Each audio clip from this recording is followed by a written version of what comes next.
प्रधानमंत्री नरेंद्र मोदी और अमेरिकी राष्ट्रपति डोनाल्ड ट्रंप की हुई मुलाकात। वॉशिंगटन डीसी स्थित व्हाइट हाउस में दोनों नेताओं के बीच बातचीत हुई। इस्लामिक आतंकवाद पर मिलकर लड़ने और 2030 तक द्विपक्षीय व्यापार दोगुना करने का संकल्प।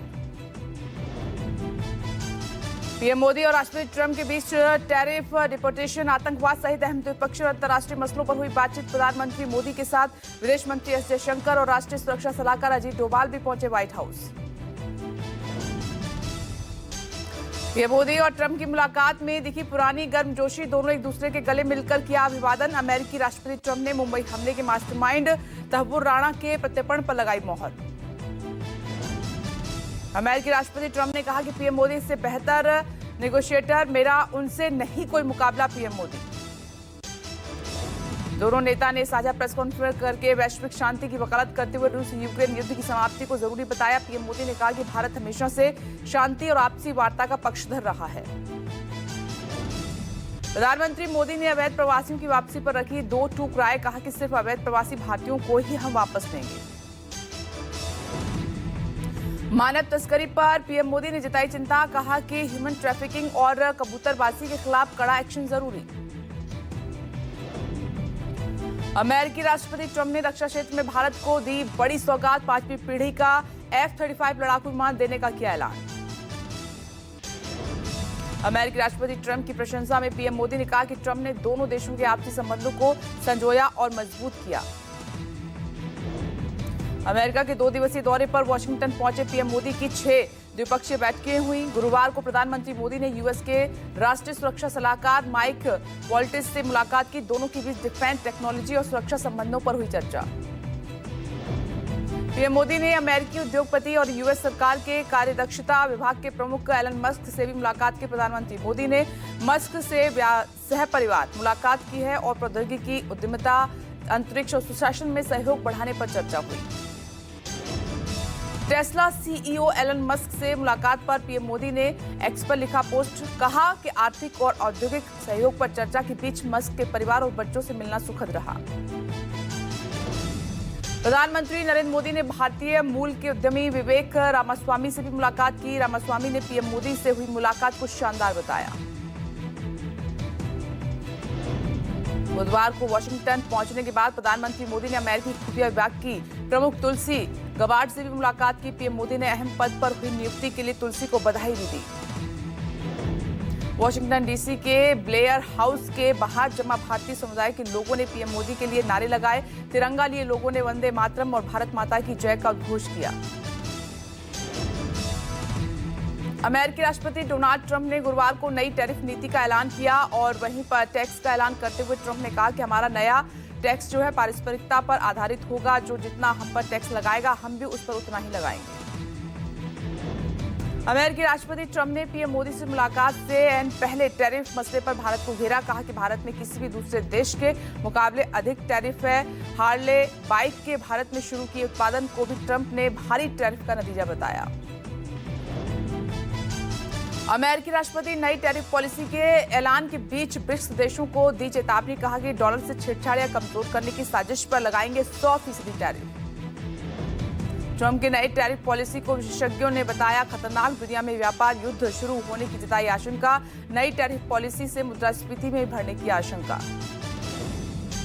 रूस को लेकर अमेरिकी राष्ट्रपति ट्रंप का बड़ा बयान। कहा है कि G7 से रूस को निकालना एक बड़ी गलती। रूस को दोबारा इस संगठन में देखने की जताई इच्छा। वॉशिंगटन में पीएम मोदी के होटल ब्लेयर हाउस के बाहर बांग्लादेश की अपदस्थ प्रधानमंत्री शेख हसीना के समर्थन में लगे नारे। प्रदर्शन कर रहे लोगों ने कार्यवाहक शासक मोहम्मद यूनुस को बताया आतंकवादियों का प्रतिनिधि। इजरायली धमकी के बाद बंधकों को लेकर बदले आतंकी संगठन हमास के सुर। आज योजना मुताबिक 3 बंधकों को छोड़ेगा हमास। इजरायल ने शनिवार तक बंधकों को न छोड़ने पर दी थी हमले की धमकी। चंडीगढ़ में आज केंद्र सरकार और किसानों के बीच वार्ता। एमएसपी कानून सहित 13 सूत्रीय मांगों को लेकर पंजाब हरियाणा के खनौरी और शंभू बॉर्डर पर डटे हैं किसान। गुरुवार को खनौरी बॉर्डर पर हुई थी किसानों की महापंचायत। सरकार से बातचीत के लिए जाने वालों में 79 दिनों से अनशन कर रहे जगदीश सिंह डल्लेवाल भी होंगे शामिल। 28 सदस्यीय प्रतिनिधिमंडल में किसान मजदूर मोर्चा के 14 और संयुक्त किसान मोर्चा से राजनीतिक के 14 नेता शामिल होंगे।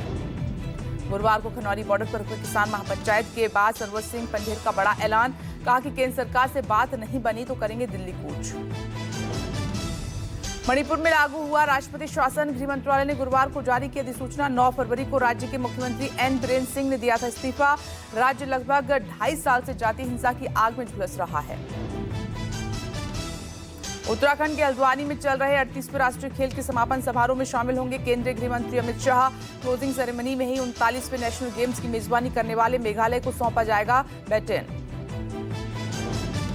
दिल्ली में आप विधायक अमानतुल्लाह खान पुलिस के सामने हुए पेश, सरकारी काम में बाधा डालने के आरोप में हुई 3 घंटे पूछताछ। गुरुवार को रावजबनी कोर्ट ने 24 फरवरी तक लगाई थी गिरफ्तारी पर रोक। सुप्रीम कोर्ट में आज अहम सुनवाइयों का दिन है। सियासी पार्टियों को आरटीआई के दायरे में लाने और हिंदू उत्तराधिकार कानून में महिलाओं से कथित भेदभाव के खिलाफ दायर याचिका पर हुई सुनवाई। बीपीएससी की 70वीं प्रारंभिक परीक्षा रद्द करने को लेकर दायर याचिका पर पटना हाई कोर्ट में सुनवाई। पूर्णिया सांसद पप्पू यादव सहित कुछ अन्य लोगों की दायर याचिकाओं पर कोर्ट करेगा सुनवाई।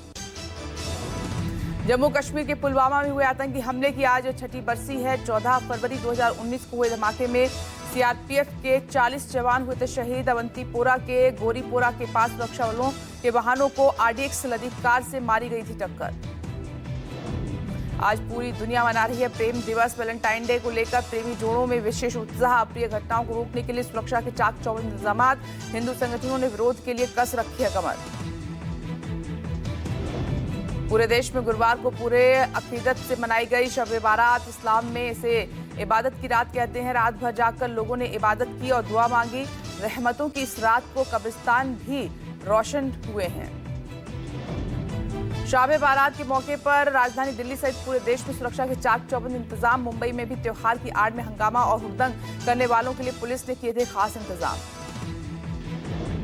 संसद के दोनों सदनों में गुरुवार को वक्फ संशोधन बिल पर जेपीसी की पेश रिपोर्ट पर हंगामा हुआ। कांग्रेस समेत तमाम विपक्षी दलों के हंगामे और नारेबाजी की वजह से शुक्रवार सुबह 11 बजे तक दोनों सदन निलंबित। राज्यसभा में जेपीसी रिपोर्ट मेधा कुलकर्णी ने पेश की। कांग्रेस ने कहा कि मुस्लिमों के खिलाफ बनाया जा रहा है नफरत का माहौल। कांग्रेस सांसद इमरान प्रताप गढ़ी ने कहा कि संविधान में मुसलमानों को दिए अधिकार छीनने की हो रही है साजिश। कांग्रेस अध्यक्ष मल्लिकार्जुन खड़गे ने जेपीसी रिपोर्ट को बताया फर्जी। बिल को वापस संसदीय समिति को भेजने की मांग की। विपक्ष के बिना सहमति रिपोर्ट तैयार करने का आरोप। बीजेपी अध्यक्ष जेपी नड्डा ने कहा कि हमें संवैधानिक मूल्यों का ध्यान रखना चाहिए। सदन में वाद विवाद की परंपरा चलती रहनी चाहिए। वक्फ बिल पर बनी संसदीय समिति अध्यक्ष जगदंबिका पाल ने कहा कि पूरे देश से ब्यौरा लेकर तैयार हुई है रिपोर्ट। विपक्ष के नोट ऑफ डिसेंट को शामिल करने का दावा। कहा कि 14 क्लॉज में मंजूर किए गए 25 संशोधन। मणिपुर में राष्ट्रपति शासन लागू किए जाने पर बोले कांग्रेस नेता जयराम रमेश। 20 महीने से हिंसा की आग में चल रहे राज्य में प्रेसिडेंट रूल लागू करना अच्छा कदम। राजस्थान की पूर्व सीएम और कांग्रेस नेता अशोक गहलोत ने राष्ट्रपति शासन लागू करने में हुई देरी पर उठाए सवाल। गहलोत ने कहा कि पीएम मोदी के असंवेदनशील नजरिए की वजह से राज्य और वहां के लोगों को इतना नुकसान उठाना पड़ा है। कांग्रेस के वरिष्ठ नेता एवं राज्यसभा में उपनेता श्री प्रमोद तिवारी ने राष्ट्रपति शासन की टाइमिंग पर उठाए सवाल। कहा कि जब हम अविश्वास प्रस्ताव लाने का ऐलान कर चुके थे तो विपक्ष को सरकार बनाने का मौका क्यों नहीं दिया गया। मणिपुर में राष्ट्रपति शासन लागू होने पर मणिपुर भाजपा अध्यक्ष शारदा देवी ने कहा कि एन बीरेन के इस्तीफे के बाद राज्य विधानसभा को निलंबित कर दिया गया है। आरजेडी अध्यक्ष लालू यादव ने बीजेपी पर बोला हमला। कहा कि मेरे रहते बिहार में सरकार नहीं बना सकती बीजेपी। दिल्ली चुनाव नतीजों का बिहार में असर होने की संभावना को भी किया खारिज।